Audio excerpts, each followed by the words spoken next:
Good afternoon, everyone. Back-to-back live sessions today and back-to-back live sessions with property entrepreneurs. So first I had Andy from Target 5 and now I've got Nicole Bremner who's going to be joining me. She's in the UK, specifically London and the property development sector, the property investment sector, and we're going to be talking about what she does, how she does it, and we'll gain a lot of knowledge from her. She's also a podcaster, she's an investor, and we're going to be talking about property investments. So let's send this over to Nicole and get her on here. So send.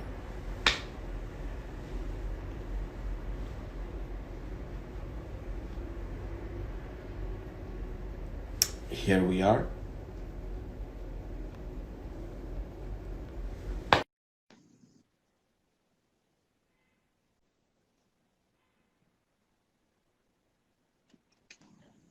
Hello, hi Hello. Murtaza, how are you? Good, and yourself, Nicole? Finally, we I got am good. Yes, finally we are here. So yes, good morning. I'm going to quickly have a quick drink. I've just finished an hour-long podcast with someone else. So here. So now yeah, you're on another half an hour podcast with just me. all So go today. Yeah. good stuff. So Well, thank you so much for joining me. I've been doing this since lockdown started in terms of getting entrepreneurs, business leaders like yourself on here, sharing the knowledge, spreading the positivity in terms of what you do, how you do it, so that other people, youngsters, whether it's teenagers, whether it's old people who want to get into investing, who want to start their own business, but don't know how to go about doing that. So that's why we have people like yourself. And there's a lot of paid training and paid courses and all that kind of stuff out there. But my whole thing was to spread knowledge on a free basis, because knowledge is yeah, supposed to be free. Of course, you go to school, you go to college, you go to university, you've paid there. But yeah, this is now life knowledge of how to build your career. So thank you so much for joining me on that, Nicole. no problem. Thank you very much for inviting me. Super. Nicole, before we move forward, I already gave an introduction before you came on, but if you can introduce yourself once again, and what is it that you do? I guess I'm a property professional. I'm a property investor and developer, and I've done some consulting as well. I've got a podcast which I really, really love called the Nicole Bremner Podcast. I speak at various events frequently, not so frequently now due to lockdown, of course. What else do I do? I've written a book, so I've got a Wow. book called Hi Alan, called Bricking It, which I've written. I've got two other books that are also partly written that I'm hoping to release next year. So yeah, I do quite a lot of things, but mostly it's all Property related. around property. Yeah, I've got some other investments that are non-property, but mostly it's all property. Good stuff. Well, thank you so much for giving your introduction. Before we move forward, I want to take you way back into your childhood, teenage years, when we were all growing up, and we see a lot of careers and we're sort of confused, right? And Yeah. we always think about the careers that are like, that sparkle our eye, kind of police officer, architect, engineer, Lawyer. lawyer, an entrepreneur, whatever it is. What was your inspiration when you were growing up that, I'm going to be this one day? Was it the property entrepreneur that you were thinking about, or was it something totally different? Go on, share it with us. Yeah, totally different, in fact. So I wanted to be a dentist. And I Ooh, know that's really random, but I'd gone that's through. not random, actually. My daughter Okay. wants to be one. Does she? Oh, good for her. She should definitely do it. I nearly went back to dental school and went to do it a number of years ago, about in 2009. So I lost my front four teeth in an accident when I was about 10 or 11. And so I've obviously gone through lots of dental appointments, and I just Okay. really got to know dentists. And I thought, this is a great occupation, especially orthodontics, because orthodontics is really clean. You're dealing mostly with children. You've got regular monthly appointments for them just to have their orthodontics, their braces tweaked. And a lot of adults now as well with the Invisalign and the various things. It's just a very clean, easy one that you can very easily fit around being a mother, because I think that it's a myth that women can have it all. I honestly do. I think that you do ultimately need to choose between being a parent and being a career woman or man. And so I thought that this would be a really good way of being able to do both to the best of my ability. So I went so far as to get into pre-med, and I started a pre-med course at university. And I did, how many semesters? I think I did 2 semesters. And in university, you've got in Australia, you've got 3 semesters a year of university. No, sorry, you've got 4. Sorry, 4 terms, we call it. Not 3 like in the UK. And I'd done about 2 or 3 of those. And I got a summer job in a stockbroking firm in Brisbane, in Australia. And all of a sudden, I'd never seen people with money before. Ever. I thought the builders that I knew, my relatives who built homes, I thought that they were wealthy. I'd never ever come across real wealth. So it sort of hit you like a splash of water, like, you know, it was like, whoa, what's happening? Absolutely. You know, the wealthiest person I knew was a house builder in my town called the Hibbards, and he actually had one of those massive big phones that in a plastic bag that he'd carry around, talking really loudly on, and then it would ring because he was never on it. He was just talking really loudly, trying to show off. But this was the only person I knew, and they had this big house on the cliff looking out over the water in Coffs Harbour. And yeah, sure, it must have been worth a few million, but I'd never really seen true wealth. And I got this job as a receptionist in this stockbroking firm. And all of a sudden, and I knew nothing about rugby either, even though one of my cousins is a rugby player. But all these rugby players started coming in, and they'd go, "Hey, I'm so-and-so." I'd go, "Someone is here to see you." And they'd go, "Wow." And I go, "I don't even know who they are. I'm not starstruck at all." So this gave me a taste of what real money was like. And I always wanted to earn money. I was always incredibly driven financially. And that's why I like dentistry. But that sort of gave me a taste of money. And I thought, okay, now I want to get into banking. This is, I mean, dentists are one of the careers that pays a lot. They are, exactly. That you think it's 7 years of study. And I thought, and then I decided I wanted to be a financial planner because I just thought it was really good advising clients on their money. So that's really the route that I did. I went and did an undergrad in commerce, and then I went and did a postgrad, the certificate of financial planning. And I actually became the youngest ever qualified certified financial planner in Australia at that time. So I was about 21 or 22 when I qualified. But I hadn't finished my degree yet, so I couldn't actually get the certification. And but I studied and I got that. So yeah, that was my education, and that was where I was going to go and what I was going to do with my life, be a financial advisor. So from dentistry to being a financial advisor, and then obviously you started your professional career in Australia, I guess.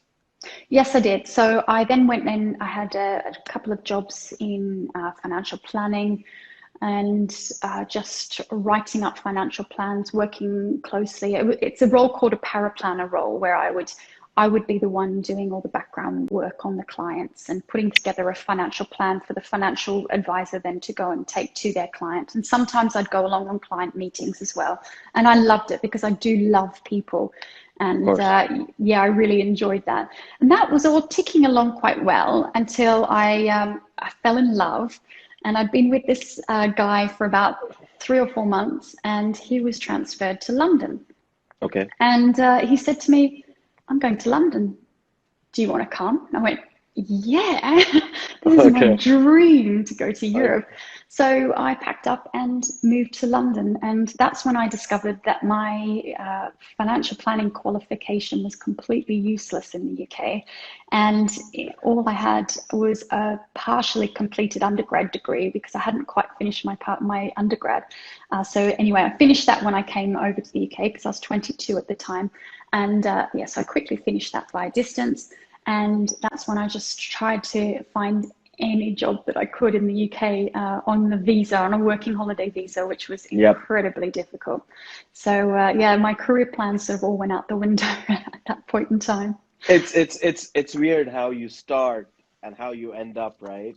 Yeah. I mean, today looking back at yourself, we'll get into the conversation, but today looking back at yourself in terms of doing those 9 to 5s and doing those financial plannings for the company that you were working for, and today that you're an entrepreneur, going back all these years, do you think you would, if you had left uni, would you get into the 9 to 5, or would you just straight away be an entrepreneur? Well, financial advising is quite entrepreneurial anyway, and it's quite But yet interesting. you were working for someone. Yes, So working for someone. Yeah, I think that's the reason I was attracted to financial advising is because you pretty much are an entrepreneur and you run your own business within the banner of a regulated company anyway. And that's the same for a lot of, yes, you're employed, or sometimes you can go out on your own. But it's the most entrepreneurial of the corporate 9 to 5. jobs you can have. Exactly. But my parents were both nurses and had 4 children. So money was very, very tight.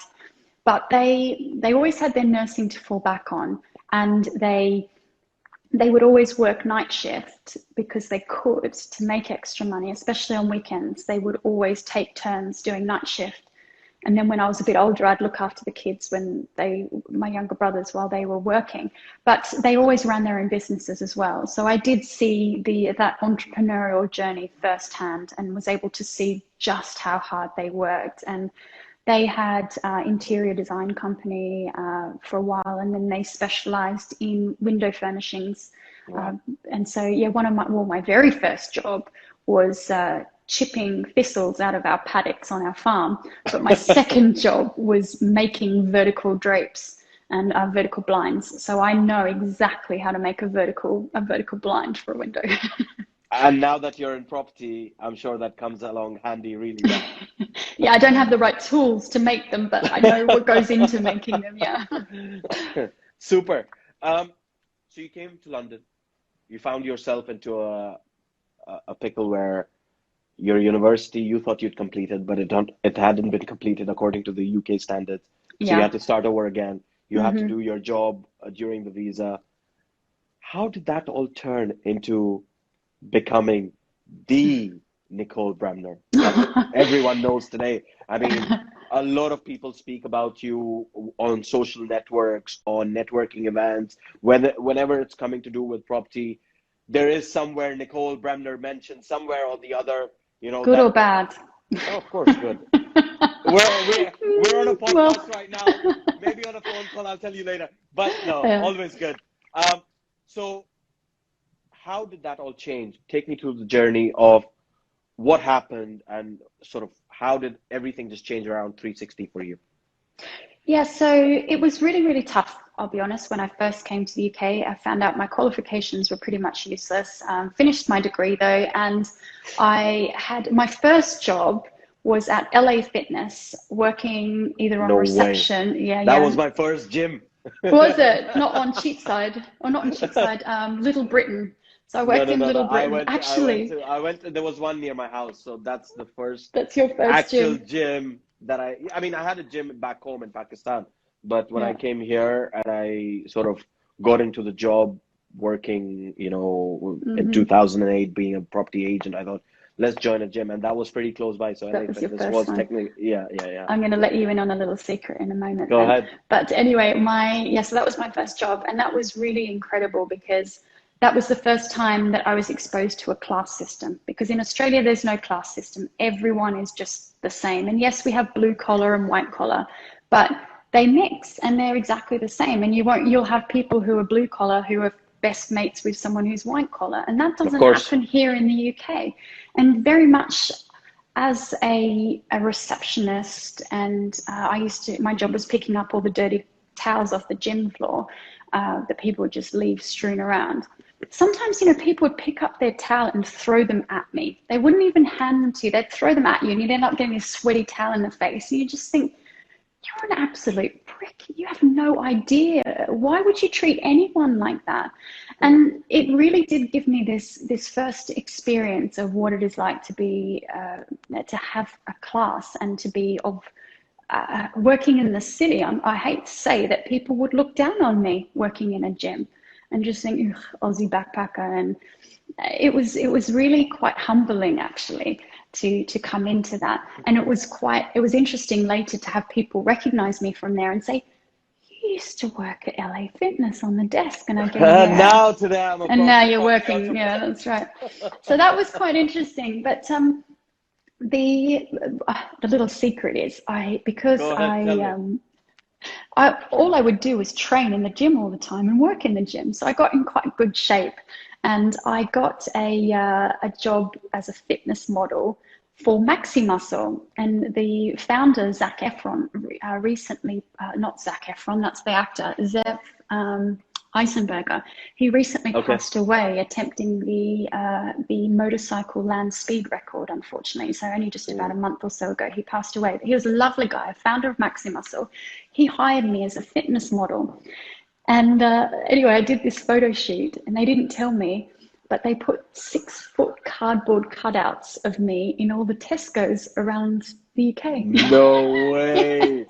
So and I have no idea what happened to them. I'm sure they've all been binned, but wouldn't it be hilarious if I somehow found one of those? Of course. I mean, of me, age 22. So 20 years ago. Didn't someone send you a photo or something at that point? Yes, but this was before smartphones. Yeah, really. wow. So this Motorola's, I was Nokia's, 22, all that kind. 23. So yeah, 20 years ago. So Wow. no. So people would text message me on their dumb phone saying, I've just seen you. So yeah, that's something funny. But you won't even find them online, because people have tried to find them, and I don't think you can even find any pictures of me online. Unless, yeah, well, you could put that on your Instagram when you find it one day. Yeah, Coming back that's to right. your property world, I mean, you mentioned about the gym job that you were doing. How did you then sort of accelerate in the career path that you're in right now? I mean, what did you go ahead and do to find yourself here today? Yeah, so finally, while I was working at the gym and working out, I was applying for banking jobs as well. And I eventually did get a really good job for a fund manager, building financial models. And I'm actually, believe it or not, I was quite good at Excel and building up these various financial forecasting models. I am quite numerical. So I build up these models, and my job was to... So you must be just calculating GDVs like bang. Well, everyone's got a phone in their pocket, don't they? So they're all lazy. I mean, when property developers tell me, oh, I need to put this on my Excel sheet and calculate the GDV, I'm like, yeah, you're not interested. Forget it. It's not coming up. Loan If to you're values, interested, exactly. You can calculate it on your phone and bring out the numbers, but no, yeah, exactly. That's fobbing you off. So I'd had that job for a while, and then we were transferred to New York. So I moved to New York, and I found out and I didn't realize this, but as soon as we got to New York, I went into the supermarkets, and there's all these flavors of ice cream I'd never seen before, and I was craving Ben and Jerry's. So every day I'd buy a new tub of ice cream and try that flavor, and I was just getting fatter and fatter. all that workout down the drain. Down the drain. Anyway, I realized I was pregnant. So, so anyway, had my first child over there, and then met all these wonderful mums over there. Had a really, really wonderful time. But when my son was 7 months old, I got a job at Goldman Sachs, and that was a dream for me to work on Wall Street at Goldman Sachs. Anyway, started the first day, and that was the day that Lehman Brothers collapsed. It was the 15th of September 2008. And I started at work, and I was on probation, and I just thought, this is not going to happen. They're not going to keep me on now. So And sure enough, I spent the next 3 months just watching the markets tumble, and it was a fascinating time. And I tried to absorb as much as I could and just learn as much as I could. But my partner just said to me, look, I think we need to get back to Europe. I'm a bit worried about the US now. So we did. We came back to Europe, and that was we landed back in London on Valentine's Day 2009. And that's when I found out that I was pregnant with baby 2. So I had baby Wow. 2, and I was just looking for a home. We had a flat, and this is now the first bit of my property journey. We had a flat in London that we bought in about 2004 for around 400,000, and I'm just going to shut the door. There's someone here. We renovated that flat, or I renovated that flat. And when we came back from New York with 2 babies, or 1 baby and another one on the way, it was just too small. So we put it on the market, and this was in, again, 2009. It sold for over 800,000. I think it was 880. And I just thought, wow, this is incredible. That flat made more than I did at Goldman Sachs. So I thought, this is fantastic. Let's do more of this property thing. So I was looking for a property, and we were looking around, and we hadn't even considered. Just to sort of hold you there, you bought the property in 2004. When did you sell it? 2008? 2009. 5 years, you doubled your money. Yeah. More than double. But so it was in Clerkenwell, and before we left to go to the US, when we lived in Clerkenwell, people would go, oh, why do you live there? All our friends lived in Kensington, Chelsea, Holland Park, Notting Hill. Everyone. I did not have a single friend that lived anywhere east of South Covent of the Garden. river. Well, no one lived south of the river. If we had a friend that moved to Clapham, it was just, Clapham? Why would you do that?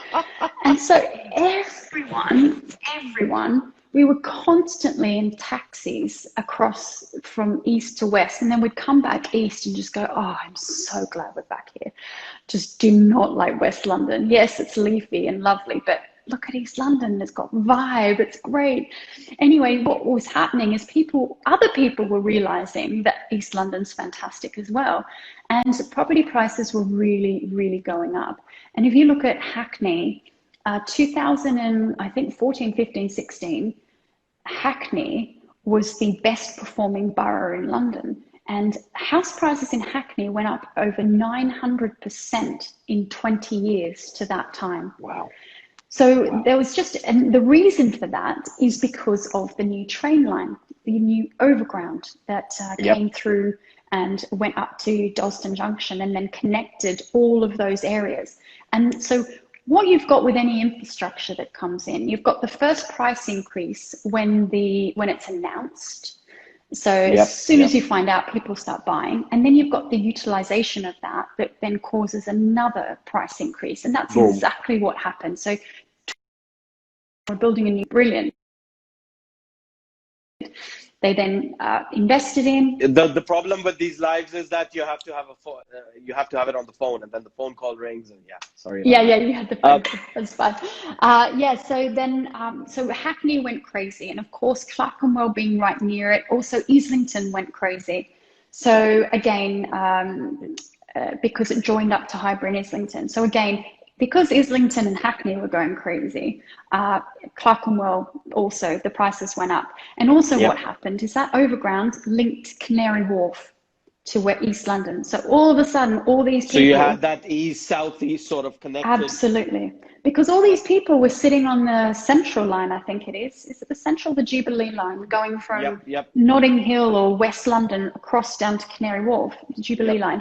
And I'm just saying, why on earth are we sitting in this sweaty, horrible, packed train when we could go over to East London, we could sell our flat for 5 million in East London and West London, for that price, buy the most amazing detached house in East London and just be a really quick commute to work. And that's exactly what started happening. And that's exactly what estate agents were finding. So I was very fortunate that I was able to ride that wave, firstly with the flat, and then secondly with a house. So in 2010, I found this vicarage in Hackney. And again, property prices had come up a bit, but not the way that they have. Bought that, renovated it, and absolutely loved the process. And that's when my partner said to me, look, and I had a third baby then during that whole renovation process, and I couldn't go back to banking. I tried all sorts of things, and nothing really made money, and nothing really provided me with just the The personal comfort. satisfaction that I needed. Yep. Exactly. Absolutely. So yeah, that's when my partner just said, why don't you look at property professionally? We've got a bit of money saved up from the sale of this flat now. Just go and do it. And that's when it all started. And that was in 2012. I bought my first property. Was it 2000? Yeah, 2012. I bought my property. I renovated professionally. Is that why East 8, the development company? Exactly. Yeah, East 8, because that's where it all started. And all my properties were there.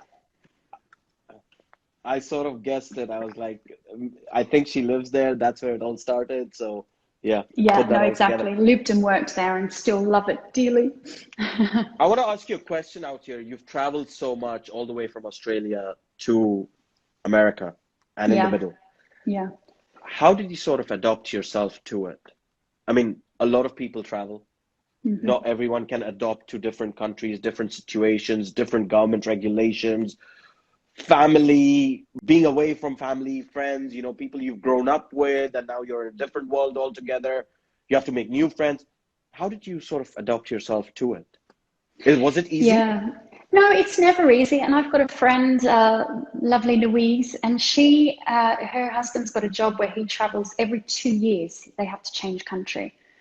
And No it's way. incredibly hard. And she's just become fantastic at making friends. And her and I went to school together in Australia, and we became friends again because she was in New York when I was in New York. And so we became friends again there after losing touch when we were 18. And then and then she moved to London when I was in London. Then she moved to Oman, and then they were transferred back to London. And she's just left to go to Hong Kong, and she's now just moved to Hong Kong.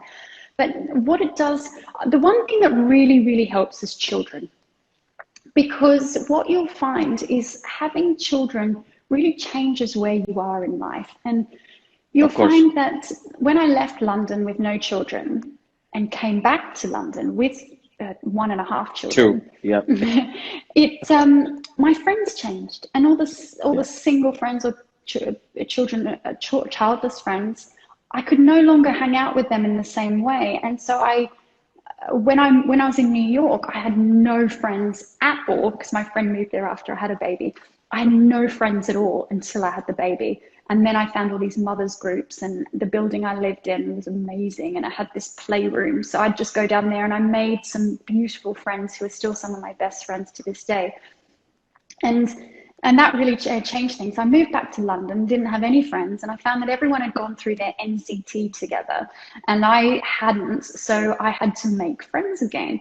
And so again, it was through the children. And I just randomly this morning ran into my best friend, and she was one of from the nursery when I sent my children to nursery. Her Wow. son and then daughter, and now third daughter, a second daughter, third child are there. And we became really, really good friends through that. And now, a year ago, I moved again. So to Kent. Sorry, yeah. No, learning from what you're saying, it's it's important that wherever you travel in life, make friends, because friends will take you to whatever destination and make it comfortable, I guess, for you. Well, yes, and that's right. But I do think it takes about a year. I think it's a year to make friends. And the reason I say that is because I've just moved to Kent as well. And I've been there a year now, and I've just started making friends. And again, it's through my children. And so if you don't have children, it's about maybe joining members clubs and really being social, putting yourself out there. It's very hard not to come across as hitting on someone, isn't it? When you walk up to them and go, "Hey, love your dress," or "Yeah, do you come here often?" But children makes it a bit easier. If you don't have children, it's about being in the gym and meeting people in a gym, or meeting people through networking groups. is really important as well, just to form those connections if you don't have them already.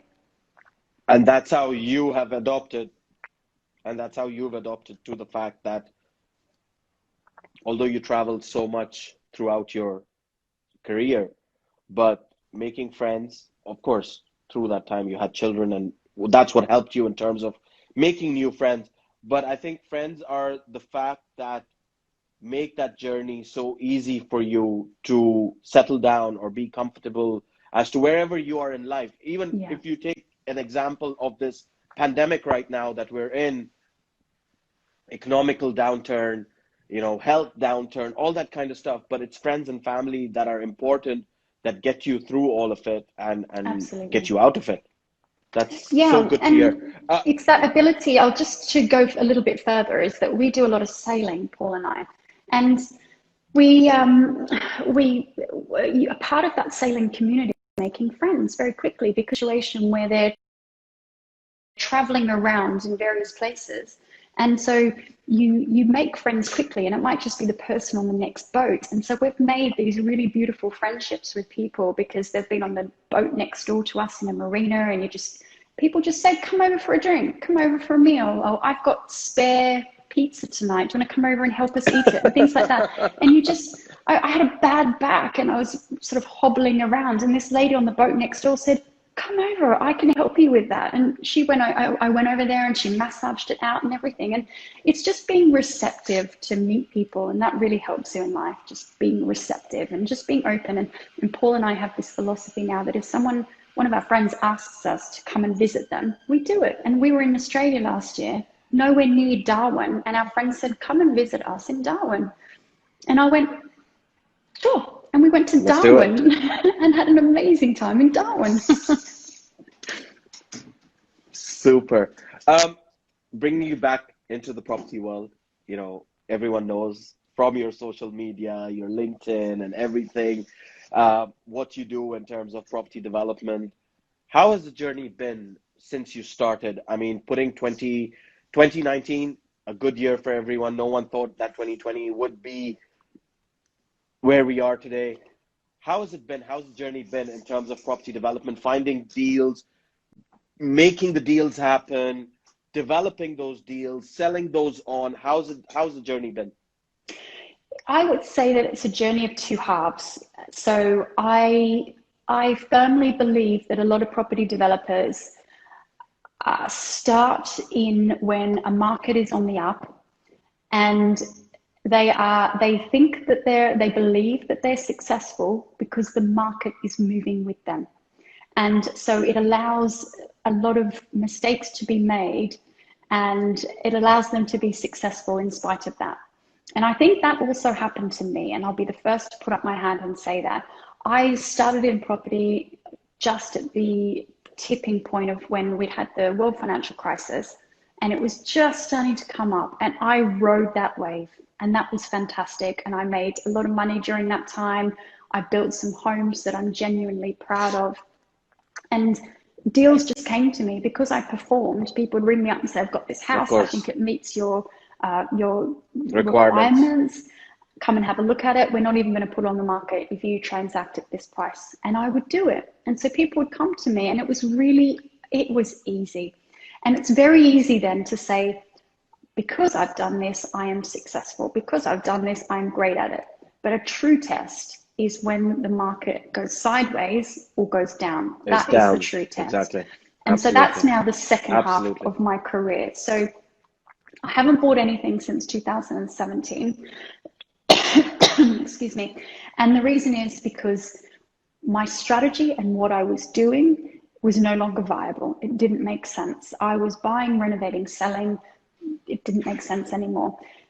So what I'm doing now is I'm getting off all my bridging lending and any of my development loans. I'm trying to get off those now, and I'm trying to secure everything with buy-to-lets. And that will then secure the portfolio for a longer term period. And I just think that we've got quite a bumpy ride coming. It hasn't been the easiest of rides really since 2017, because we had Brexit announced, then we had the stamp duty increase on second homes. And then we've had the, I think it's the Section 24 changes for landlords as well. Yep, yep, And that yep. provided this perfect storm for property professionals, and it completely deflated the balloon, which probably needed to happen. Okay, there were too many people Of speculating in course. the market. It just can't keep going up, right? It has to go down for a It different has to go cycle, down. for other Yeah, people, for old people to move out, for new people to come in, you know. So absolutely. it's a whole cycle that it goes around with. Yeah. But Nicole, it's been an absolute pleasure talking to you in terms of knowing your story from where you started all the way in Australia to now in London, you know, doing what you're doing in terms of making people learn of how it is not just to be a property developer or property investor, but how is it to be a parent, an entrepreneur, a traveler, you know, everything put together. It's so good to know about these things, and this is why I do these live sessions with people like yourself to so that people can learn from people who've done it and how Mm-hmm. they've done it, because everyone thinks, oh yeah, oh, Nicole's got so much, you know, she's got the social media platform and everything, but what took Nicole to do all of that, no one knows about it. So it's good to Yeah. share that. Thank you so much for Yeah. coming on here, sharing that with us today. But before you go, um, we've seen a lot of negativity around us since 2019. A lot of people call it the 1 year anniversary of the coronavirus, you know. So we saw people going bust, losing jobs, all that kind of stuff.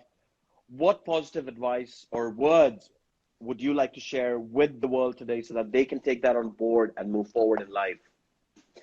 Yeah, remember that property, like many other investments, is a cycle.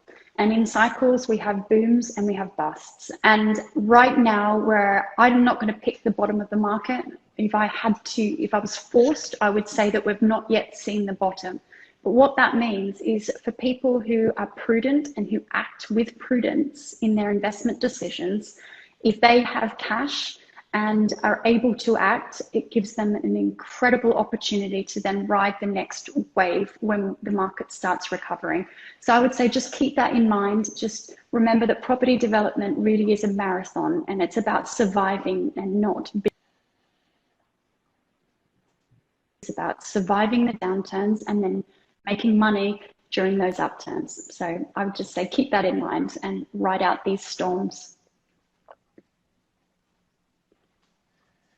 Absolutely. Well, thank you so much for sharing that. And it's once again, it's been a super pleasure having you on here, talking to you, discussing with you, and hopefully, never know, in the future, we might cross paths where I might have a deal and you might say that, Murtaza, let's go ahead, let's buy it. Super. Thank you, Nicole. It's been a pleasure. Thanks, Ms. Azar. Thanks a lot. Take care. Bye-bye. Bye. Bye. So, wow, amazing conversation with Nicole Bremner. It's been super amazing talking to her and actually two property professionals today, where we discussed property and then both of them saying the same thing, that learn from other people's mistakes so that you don't do it. Absolutely amazing. Thank you so much to Nicole for joining me. Thank you to all the viewers that tuned in. It's been a pleasure. I'll see you again.